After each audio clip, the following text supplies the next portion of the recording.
At the start of this week, the country marked a major milestone.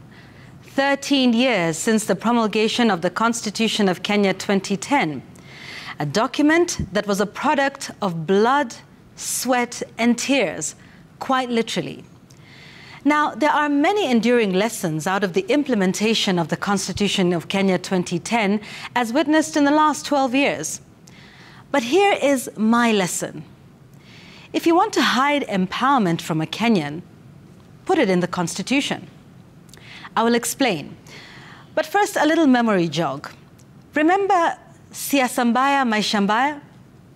Anyone recall a time in this country when certain regions were starved of development simply because they didn't sing the right political tune? Or were not politically aligned to the center?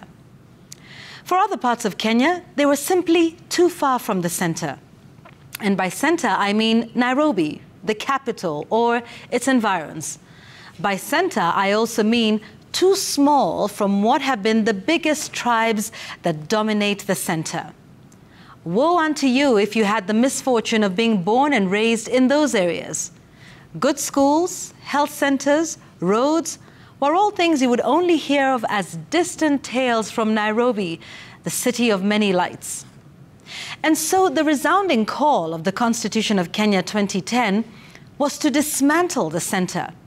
We did away with words like central government because we decided that the center was the people, wherever they lived in this republic.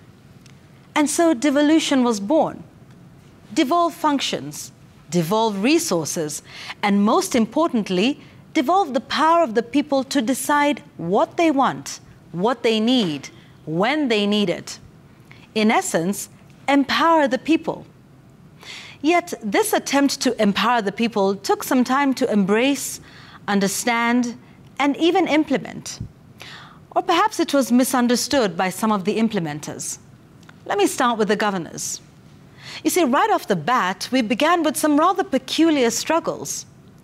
After clamoring for the new constitution, they began a clamor of their own for flags and train-sized motorcades.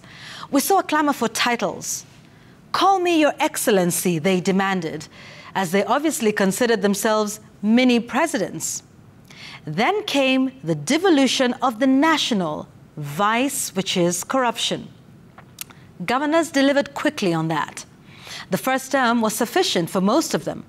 From overpriced stationery to hiring relatives as road contractors, and then we all remember that signature wheelbarrow that came at the price of low-capacity car engines. Sadly for governors, those motorcades have been converted to caravans on a begging mission around the country's state lodges. In more ways than one, some governors have been conducting themselves as if chapters 11 and 12 of the Constitution of Kenya 2010 never happened. Granted, 11 and 12 could be too deep into our 18-chapter Constitution, and drafters of the Supreme Law could not have found a better place to hide what they meant by devolution. In a spectacular flight to the past, one governor recently choked with emotion. Rais, tutazidi kukuunga mkono na kuhakikisha unahudumia raia vizuri. And with a curved spine, another one offered. We are better off in government because we will have projects delivered. Dear governors, where is your purpose?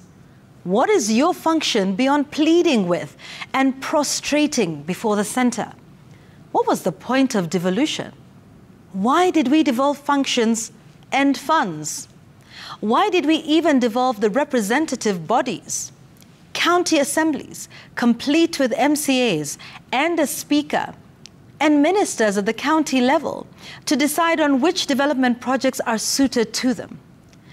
Devolution sought to end just this type of begging, prostration, and even self-flagellation, as well as embarrassing licking of boots ostensibly for development.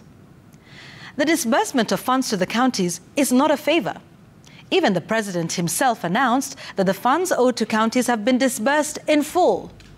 So what are these governors begging for? Which development exactly, when you now have all the funds you need? This behavior on the Constitution's birthday, no less? In fact, if anything, I would expect the governors to be solution providers, even as they meet the president. It has repeatedly been suggested that our Constitution borrowed heavily from the American model.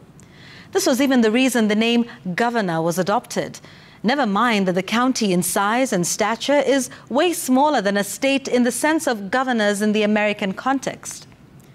But dear governors, in the United States, governors and senators act like a talent pool from which the next president of the United States is elected. It should be a pity and a subject of reflection that in 13 years, our pool of governors has not quite inspired presidential possibilities. When governors spend time begging rather than helping to realize the aspirations of the Constitution, then our county's talent pool will only produce national beggars in tidy state house beyond convoys. That's my take.